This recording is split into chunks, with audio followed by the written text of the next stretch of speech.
to Sinclair Fine Foods and our exciting new chapter. The crystal glasses clinked around the private dining room at Ellsworth, Boston's most exclusive restaurant.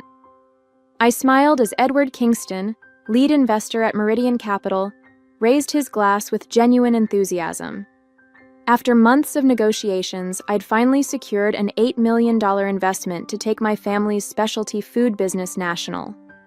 The champagne was flowing, the investors were beaming, and my parents looked happier than I'd seen them in years.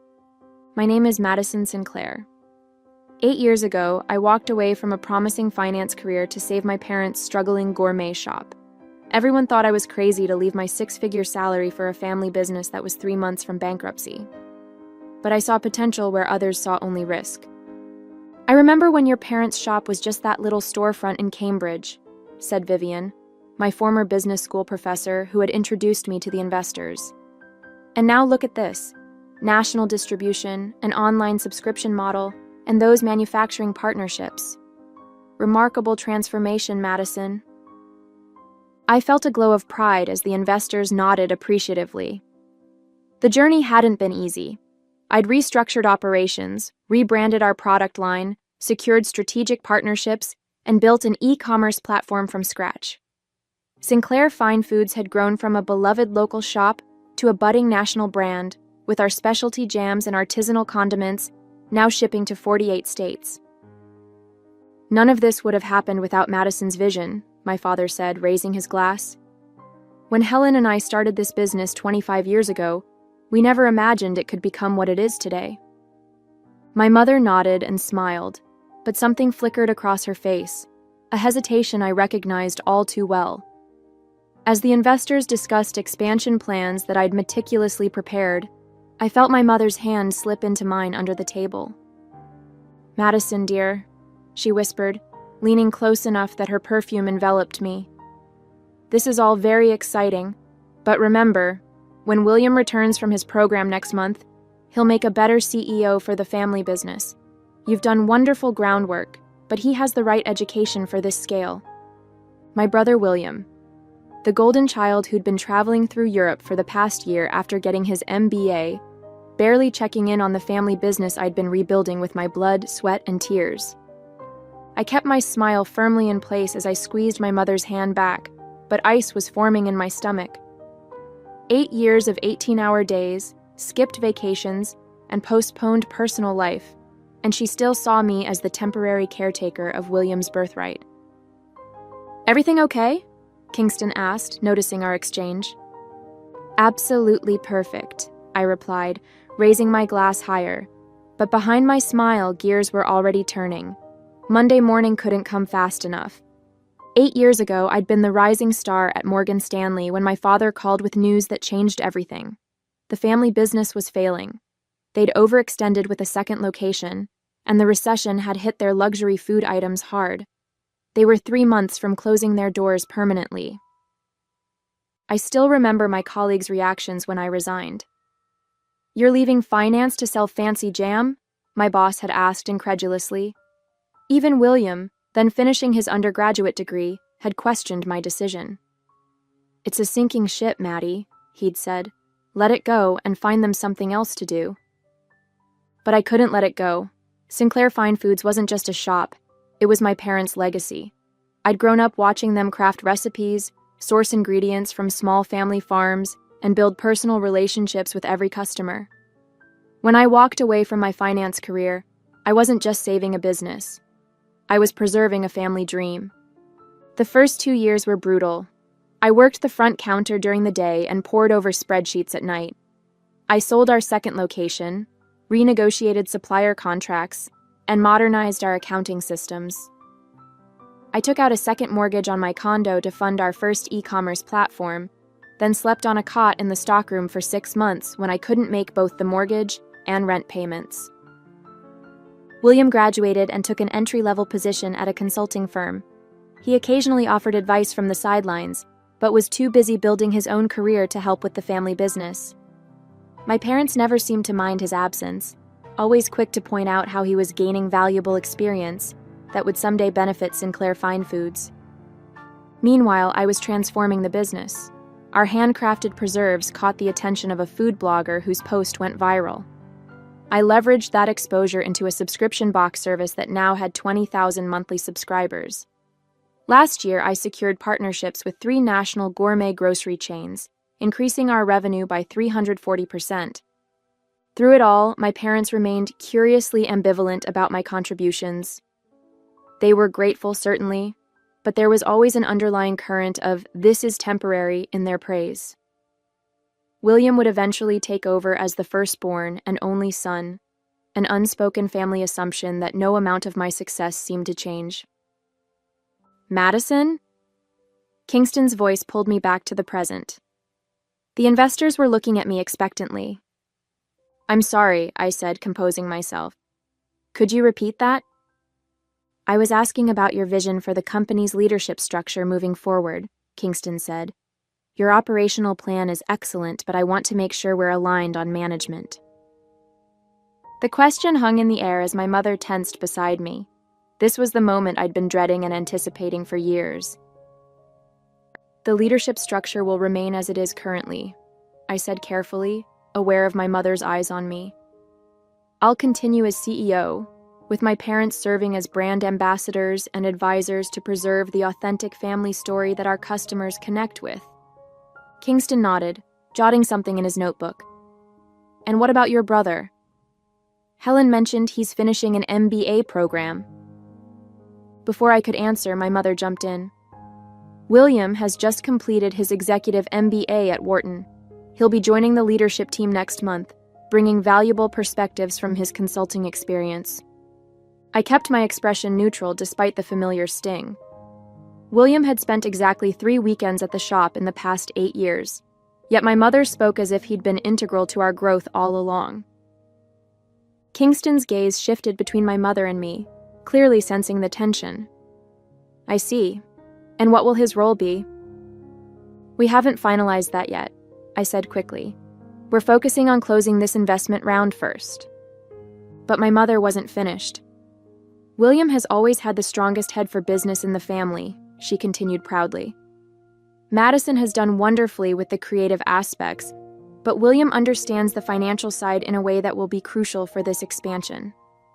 I nearly choked on my drink. I'd been a financial analyst before joining the family business, had restructured our entire operation, and had just secured an $8 million investment that William knew nothing about. Yet somehow, in my mother's mind, he was the business expert. I noticed Kingston exchange a glance with Diane Thomas, another key investor. Something shifted in the atmosphere, a subtle recalculation that I recognized from my years in finance. They were reassessing the deal. "Mrs. Sinclair," Kingston said carefully, "our investment is largely based on Madison's track record and vision.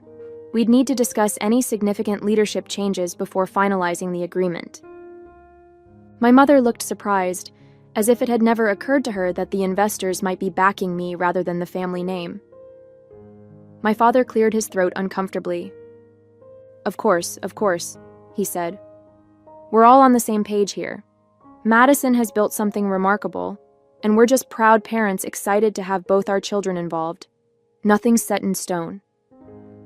The conversation shifted to safer topics, but the damage was done. As dinner wound down, I noticed Kingston speaking quietly with his team, their expressions serious. When we said our goodbyes, his handshake was firmer than usual. "We should talk," he murmured. "First thing Monday, just you." I nodded, understanding perfectly. The investors hadn't missed my mother's meaning, or the implications for their $8 million. As my parents and I rode back in the town car, they chatted excitedly about William's return, seemingly oblivious to what had just happened. I stared out the window at the passing city lights, a plan already forming in my mind. Monday was going to be interesting, very interesting indeed. I barely slept that night. By 6 a.m. Saturday, I was at my desk in the empty Sinclair Fine Foods headquarters, surrounded by spreadsheets, market analyses, and 8 years of documentation. The cleaning staff looked surprised to see me there on a weekend, but they'd grown accustomed to my unconventional hours over the years. "Ms. Sinclair, everything okay?" asked Jorge, our head of maintenance, who had been with us since I'd taken over. Just preparing for a big meeting, I replied, not looking up from my laptop.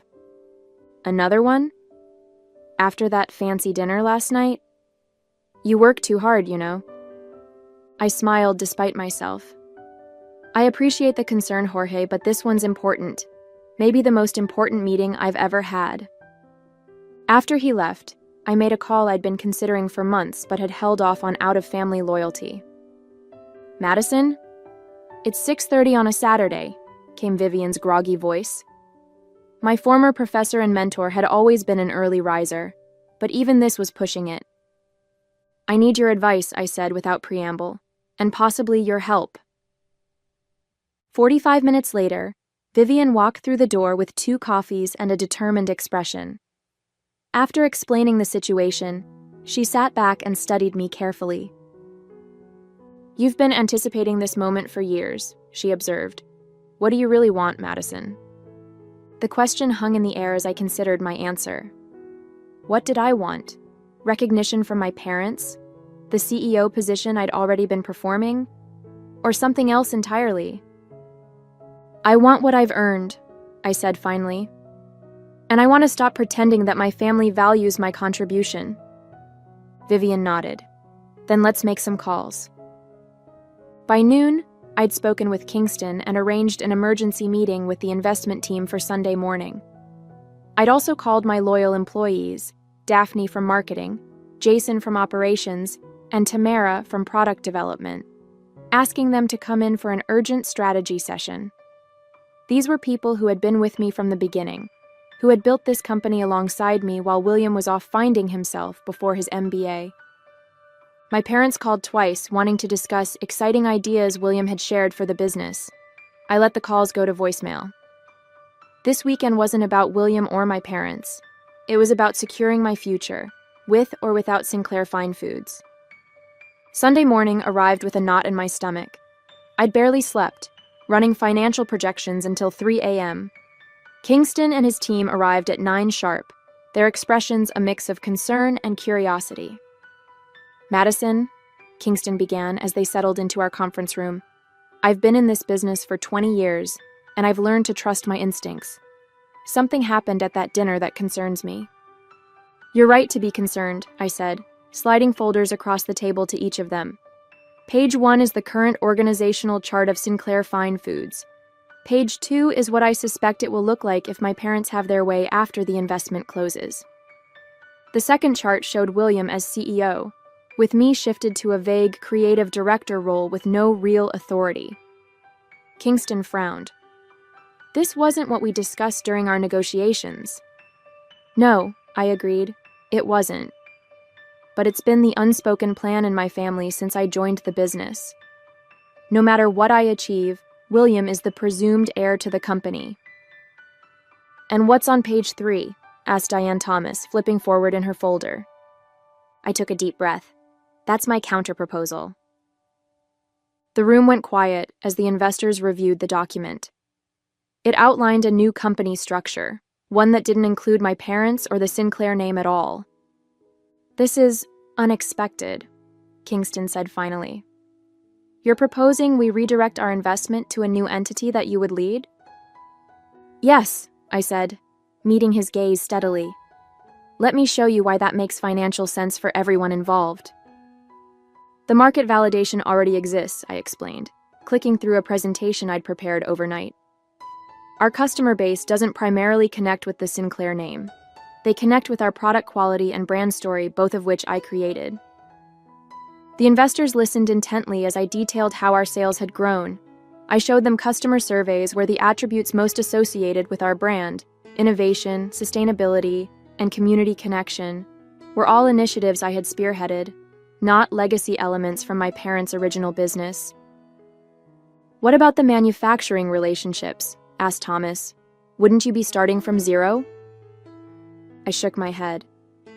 Our 3 main manufacturing partners have contracts with renewal provisions coming up next quarter. I've maintained those relationships personally for years. They know who really runs this business. As the meeting progressed, I laid out a complete business plan for a new company, one that would leverage everything I'd built at Sinclair Fine Foods, but without the family complications.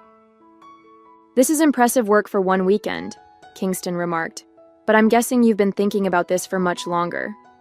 I nodded. It's been my contingency plan for about 3 years. I've watched how my parents treat William versus how they treat me. I knew this day might come. After 2 hours of discussion, Kingston leaned back in his chair. We invested in you, Madison, not just the company. The Sinclair brand has value, certainly, but you're the visionary who transformed it. He exchanged glances with his team.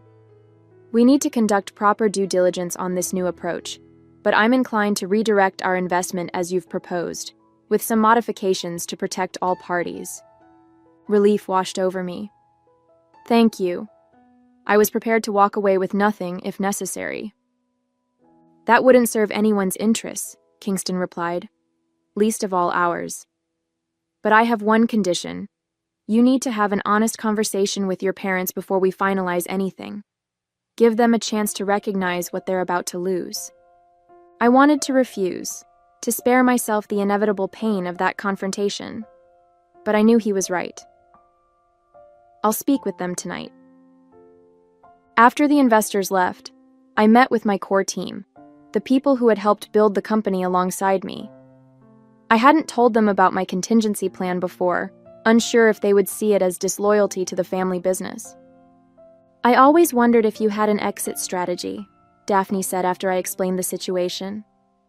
The way your parents talk about William, it was only a matter of time. Jason nodded. We've worked with you for years, Madison, not with the Sinclair name. Are you saying you'd come with me? I asked, surprised by their immediate support. In a heartbeat, Tamara replied. We've already discussed it, actually. We figured this day might come, especially with William finishing his MBA. The knowledge that my team had anticipated this scenario and had already decided to follow me gave me the final boost of confidence I needed. They weren't just employees. They were allies who recognized my value even when my family didn't. That evening, I drove to my parents' house with a strange sense of calm. For years, I'd been fighting for recognition, trying to prove my worth through dedication and results. But now I understood. No amount of success would ever change how they saw me. William would always be their chosen successor, regardless of his minimal contribution or my proven track record. As I pulled into their driveway, my phone rang. It was William, calling from the airport. Hey, Maddie, he said cheerfully. Just landed. Mom said something about a big investment. Sounds like the timing of my return couldn't be better. I smiled to myself. The timing is perfect, I agreed.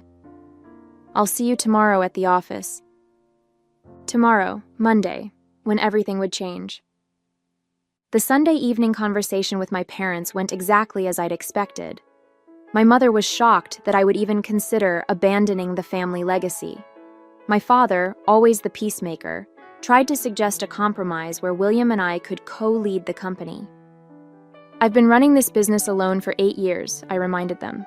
Why would I need a co-leader now, just as we're about to expand? William brings fresh perspectives, my mother insisted, and he's always had the strongest business mind in the family. Based on what evidence? I asked, struggling to keep my voice level.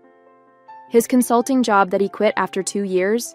His MBA that I paid for while reinvesting my salary into saving our company? My father looked pained. Madison, please understand. This was always the plan. William is the firstborn. I'm 37 years old, I interrupted. I've increased company revenue by 3,000% since taking over. I secured an $8 million investment based on my vision and execution. But none of that matters because William was born first, because he's your son and not your daughter. The silence that followed told me everything I needed to know. They had no defense except tradition and preference. The investors are backing me, not the family name, I said finally. You have until tomorrow morning to decide if you want to recognize that reality or lose everything I've built. I left them stunned in their living room, a family photo from my childhood staring down at us from above the fireplace, William front and center, me slightly off to the side. It had always been that way, I realized. I just hadn't wanted to see it. Monday morning arrived bright and clear. I'd arranged for the investors to meet me at the office at 9 a.m., knowing that my parents typically arrived at 8:30, and William had texted that he would join for his first day at 8:45. I arrived at 7:30, giving myself time to center my thoughts and prepare for what was coming. To my surprise, Daphne, Jason, and Tamara were already there, along with about a dozen other key employees. "What are you all doing here so early?" I asked. Daphne smiled. "We wanted you to know you're not alone in this. Whatever happens today, we're with you." The gesture nearly broke my composure, but I managed a grateful nod before retreating to my office to review my notes one final time. At 8:30 sharp, my parents walked in, their expressions tense but determined. My mother was dressed formally, as if for an important presentation. My father looked tired, the argument from last night clearly weighing on him. At 8:42, William strolled in, wearing an expensive suit and exuding the casual confidence of someone who has never had to fight for recognition. He greeted employees he barely knew with handshakes and declarations of how excited he was to take the helm of the family business. I watched from my glass-walled office as he worked the room, already playing the role of CEO without having earned a single moment of it. My mother beamed with pride, pointing out various aspects of the operation to him as if he were a visiting dignitary, rather than someone who should have been in the trenches with us for the past 8 years. At precisely 9 a.m., the elevator doors opened, and Kingston walked in with his investment team and 2 people I recognized as partners from Meridian Capital's legal department. The atmosphere in the office immediately shifted, employees sensing that something significant was about to happen. My mother hurried over, extending her hand. "Mr. Kingston, we're so delighted you're here. I'd like to introduce you to my son, William. He's just returned from—" Kingston interrupted her politely but firmly. "Actually, Mrs. Sinclair, we're here to speak with Madison, though I think it would be beneficial for all of you to join us in the conference room." The moment of reckoning had arrived. The conference room felt charged with tension as everyone took their seats. My parents and William on one side, the investment team on the other, with me at the head of the table. Years of unspoken family dynamics were about to collide with cold business reality. Kingston opened his briefcase and laid out several documents. "Before we begin, I want to clarify something important. Meridian Capital's investment was approved based on Madison's leadership and vision for this company. Our due diligence focused on her track record, her team, and her growth strategy." William shifted uncomfortably in his seat. My mother's smile became fixed. "Since Friday evening's conversation," Kingston continued, "we've had to reassess our position. It's become clear that there may be some discrepancy in expectations regarding the company's future leadership." My father cleared his throat.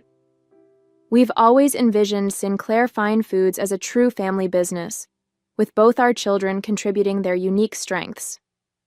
"With all due respect, Mr. Sinclair," Diane Thomas interjected, "our investment was predicated on continuity of leadership.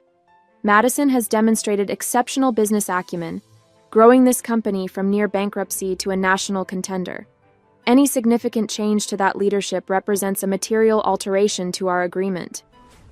William leaned forward, the confidence in his voice belying his complete lack of involvement in the company for the past 8 years. "I can assure you that my executive MBA and consulting experience make me well qualified to—" "To what?" Kingston asked bluntly. "To replace the person who saved this company, who increased its valuation by 3,000%, who secured this investment in the first place?"